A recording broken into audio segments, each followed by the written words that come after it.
All right, so this is our mini lecture talking about city design and functionality. The slides are designed to accompany the textbook People, Places, and Culture. I am, of course, Miss Gall, and I'll be your host for the lecture.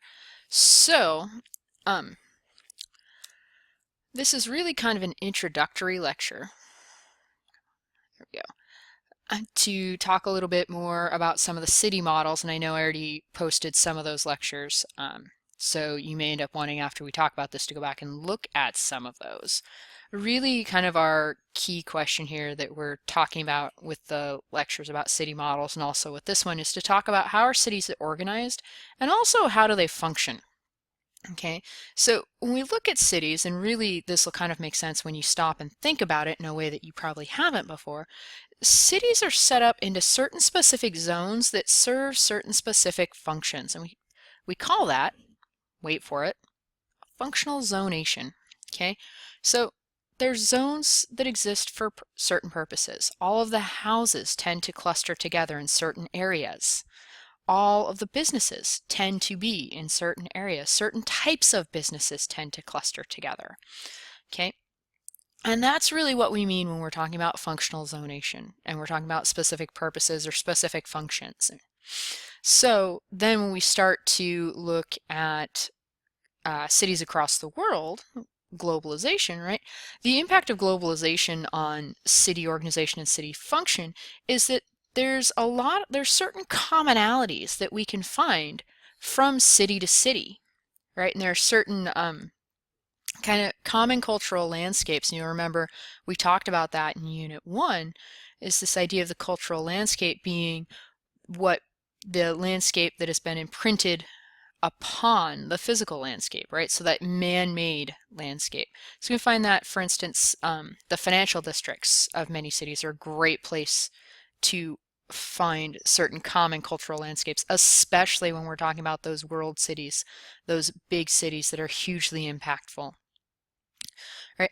But when we break it down a little bit, instead of looking at like big cities that are impactful across the world, and we start talking about regional models of cities, that's when we can start to understand what are some of the commonalities of cities in given regions, but also what are some of the commonalities across cities more broadly, right? And it lets us see what are some of those linkages, what are some of those influences, how are things changing across time and across space.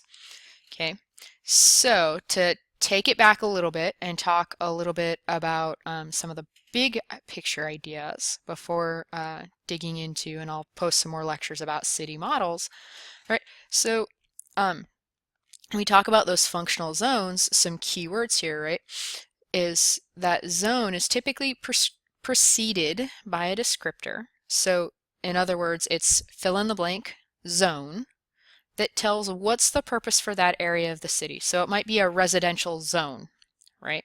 So the purpose then is residences or houses, apartments and the like. It might be a commercial zone. So then we're talking about businesses. Might be an industrial zone. So now we're talking more about factories and warehouses and things like that. Okay. Virtually every model of a city that you'll come across, actually let me rephrase, every model of a city you'll come across will have something called, the technical term is the central business district. You and me, we call it downtown. Okay, so it's that key economic zone, kind of where everything happens.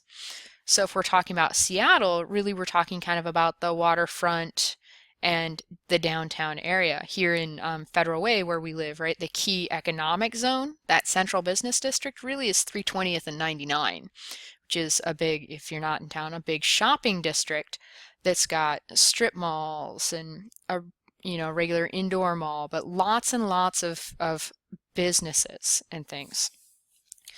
And then when we talk about, now we're going to talk a little bit about cities, right? And how we classify some of the cities. We've got kind of the central city. And the thing about central cities is that they are important because, as the name implies, they're kind of central, or they're the most important city in a given area. Okay, so for instance, here in Washington, on the western part of the state, the central city would be Seattle, right? It's that area that's not suburban.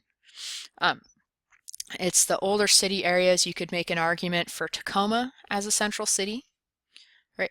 Um, it's that older city areas that, as opposed to the newer suburbs. Okay, suburbs are outlying, functionally uniform parts of an urban area and are often but not always adjacent to the central city. In English, right? So the outlying means they're on the outside. Functionally uniform means that they serve roughly the same purpose within a suburb or within an urban area. And to say that they're often but not always adjacent to the central city just means that sometimes they bump up against the borders of the central city, but not always. Not always. Sometimes there's a little bit of distance there between the suburb and the central city. Okay. Then when we talk about suburbanization, anytime you see that suffix zation, Z-A-T-I-O-N, I want you to think the process of. Okay, that's what that suffix means. So we talk about suburbanization, it's the process of making suburbs. Okay, so it's the process by which lands outside the urban environment start to become urbanized, start to become built up as people and businesses and things move into those spaces. So then we're going to steal from a book called Contemporary Suburban America by a guy named P.O. Muller, published in 1981.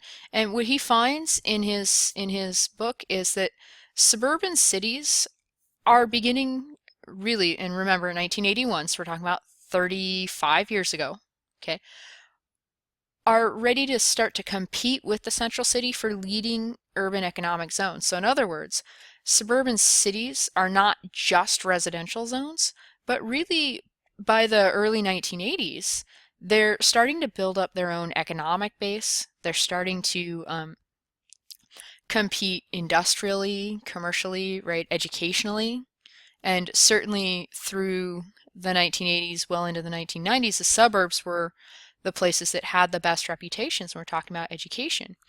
Okay, you know, a lot of the industrial stuff, a lot of the commercial stuff happened downtown, and you get the smaller businesses in the suburbs, but educationally, the suburbs were the place to be.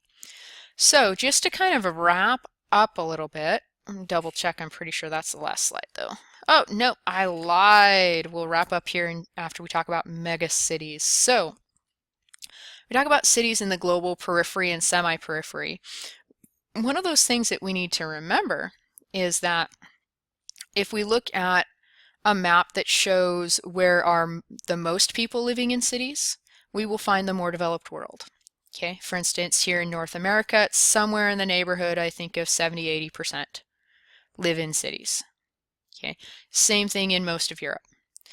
But if we then morphed that map and we looked at a world map that talked about where are the most rapidly urbanizing areas, okay, so different question.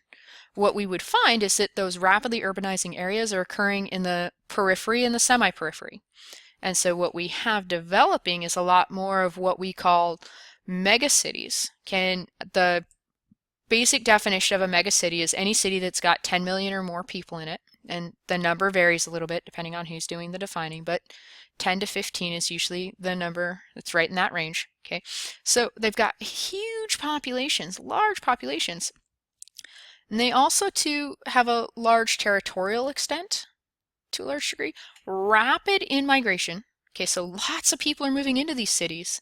And because of that, and because of where they're located, they've got a strained, inadequate infrastructure. In other words, there's not enough power, there's not enough water. We've got people basically building their own neighborhoods from literally whatever materials they can find. So, you know, the roads aren't maintained, and there's not adequate public health activity going on, and there's not enough hospitals and schools and things like that. That's what we're talking about. We talk about strained, inadequate infrastructure.